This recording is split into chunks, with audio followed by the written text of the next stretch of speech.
ஆண்டவராகிய இயேசு கிறிஸ்துவின் நாமத்தில் காலை வாழ்த்துக்கள். இன்றைய மன்னா, ஆகையால் அவர்கள் கர்த்தரை நோக்கி முறையிட்டு, நாங்கள் கர்த்தரை விட்டு பாகால்களையும் அஸ்தரோத்தையும் சேவித்ததினாலே பாவம் செய்தோம்.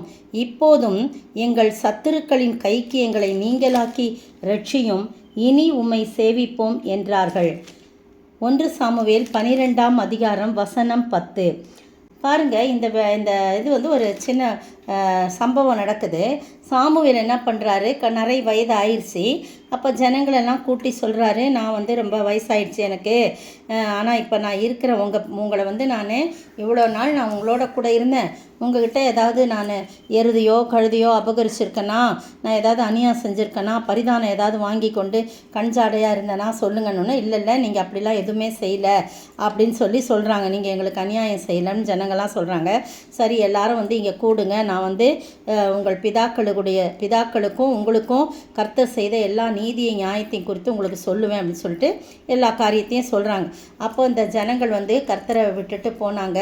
அப்போ அவர் அடிமைத்தனத்துக்கு உட்படுத்தினார். அதுக்கு பிறகு அவர் ஜனங்க புலம்புனாங்க, நாங்கள் கர்த்தரை விட்டு முறையிட்டோம், தெரியாமல் போயிட்டோம், இப்போ எங்களை நீங்களாக்கி ரட்சிங்கன்னு ஒவ்வொரு முறையும் கேட்கும்போதும் ஆண்டவர் என்ன செய்கிறாரு, விடுதலை ஆக்கினாரு அப்படின்னு சொல்லிட்டு, அதனால் நீங்களும் கர்த்தரை நோக்கி முறையிடணும், கர்த்தருக்கு பிரியமாக இருக்கணும் அப்படின்னு சொன்ன உடனே அந்த ஜனங்கள்லாம் சொல்கிறாங்க, ஆமாம் நாங்களும் பாவம் செஞ்சோம், கர்த்தரை விட்டு பின்வாங்கி எங்களை இப்போது ரட்சிங்க, நான் இப்போ உங்களையே சேவிப்போம் அப்படின்னு சொல்லி, உங்களுடைய ஆண்டவரையே நான் சேவிப்போன்னு சொல்லி சொன்ன உடனே கர்த்தர் உடனே என்ன செய்கிறாரு, அவருடைய கைகளுக்கெல்லாம் நீங்களாக்கி ரட்சித்தார் அப்படின்னு சொல்லிக்கிட்டே வரார். அவர் சாமுவேல் எல்லாத்தையும் சொல்லிகிட்டே இருக்கார். உங்களுக்கு ராஜா வேணும்னு கேட்டீங்க, ஆண்டவர் தான் உங்களுக்கு எல்லா காரியம் செஞ்சிகிட்டு இருக்கும்போதே, அவரே ராஜாவாக உங்களை ஆண்டுக்கிட்டு இருக்கும்போதே நீங்கள் உங்களுக்கு ராஜா வேணும்னு கேட்டீங்க, அதையும் அவர் கொடுத்தாரு. ஆனால் அது கர்த்தருடைய பார்வைக்கு அது பொல்லாப்பாக இருந்துச்சு, நீங்கள் கேட்டதுனால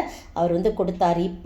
இப்போ சொல்கிறார் ஜனங்களை நோக்கி, நீங்கள் கர்த்தருடைய வாக்குக்கு விரோதமாய் கலகம் பண்ணாமல் கர்த்தருக்கு பயந்து அவரை சேவித்து அவருடைய சத்தத்துக்கு கீழ்ப்படிஞ்சா, நீங்களும் உங்களை ஆளுகிற ராஜாவும் உங்கள் தேவனாய் கர்த்தரை பின்பற்றுவர்களாய் இருப்பீர்கள். அவரை மட்டும்தான் நீங்கள் சேவிக்கணும்.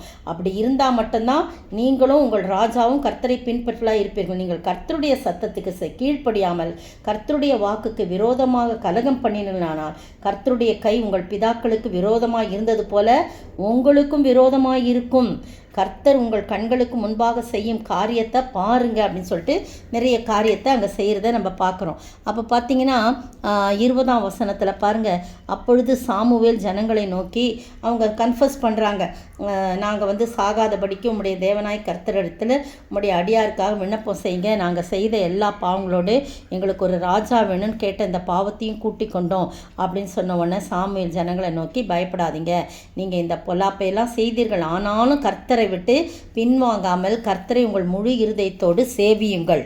எல்லாம் செஞ்சீங்க, ஆனால் கர்த்தர் பயப்படாதீங்க, நீங்கள் கர்த்தரை முழு இருதயத்தோடு சேவிங்க, அவரை விட்டு பின்வாங்கக்கூடாது.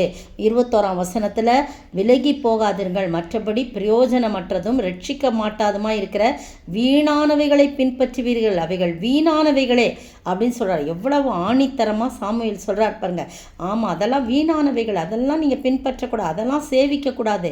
கர்த்தர் உங்களை தமக்கு ஜனமாக்கி கொள்ள பிரியமானபடினால கர்த்தர் தம்முடைய மகத்துவமான நாமத்து நிமித்தம் தமது ஜனத்தை கைவிட மாட்டார். அதனால் நானும் உங்களுக்காக விண்ணப்பம் செய்வேன்.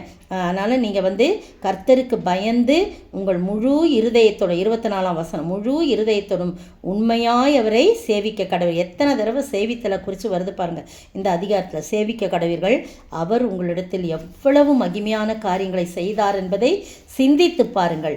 நீங்கள் இன்னும் பொல்லாப்பை செய்யவே செய்வீர்களானால் நீங்களும் உங்கள் ராஜாவும் நாசம் அடைவீர்கள் என்றான். ஒரு எச்சரிப்பின் சத்தம் உங்களுக்கும் எனக்கும் கொடுக்கப்பட்டிருக்கிறது.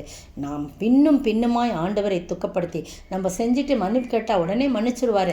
ஆண்டவர் மனதுருக்கமும் இரக்கமும் உள்ள தேவன் அப்படின்னு சொல்லி அவருடைய மனதுருக்கத்தையும் இரக்கத்தையும் நம்ம ப்ளஸ் பாயிண்ட்டாக எடுத்துக்கிட்டு நம்ம இஷ்டமோல நடந்து அவ்வப்போது அவர்கிட்ட மன்னிப்பு கேட்டால் அவர் வந்து நமக்கு மீது பொல்லாப்பை வரவிடுவார். அவருடைய கோபம் நம்மேல் பற்றி எரியும் பாருங்கள். அதனால் நீங்களும் நானும் எப்போவுமே எந்த ஒருத்தனும் வீணானவைகளையும் பிரயோஜனமற்றவைகளையும் நம்ம வந்து விக்கிரகத்தை வச்சு வழிபடுறது மட்டும் இல்லை, எதெல்லாம் வீணானதாக காணப்படுறதோ, எதெல்லாம் பிரயோஜனமற்றதாக இருக்குதோ அதுக்கெல்லாம் முதலிடம் கொடுத்து அதையே நாம் அதில் ரொம்ப க்ரேஸியாக இருந்து அதில் ரொம்ப அதையே நம்ம வந்து இம்பார்ட்டன்ஸ் கொடுத்து இருப்போம் என்றால் அதெல்லாம் வந்து கர்த்தருக்கு அருவருப்பான காரியம். நம்மை நாமே ஆராய்ந்து பார்த்து எதெல்லாம் கர்த்தருக்கு அருவருப்பானதோ, எதெல்லாம் கர்த்தருக்கு பிரியமில்லாதோ அதையெல்லாம் ஒழித்து விட்டு முழு இருதயத்தோடும் முழு ஆத்துமாவோடும் கர்த்தரையே சேவிக்கும் போது பெரிய ஆசீர்வாதத்தை கர்த்தர் நமக்கு கட்டளையிடுவார். அப்படிப்பட்ட ஆசீர்வாதத்தை நாம் பெற்று வாழ ஆண்டவர் தாமே கிருபை செய்வாராக.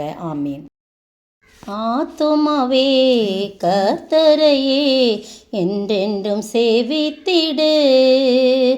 ஆத்துமாவே கர்த்தரையே என்றென்றும் சேவித்திடு.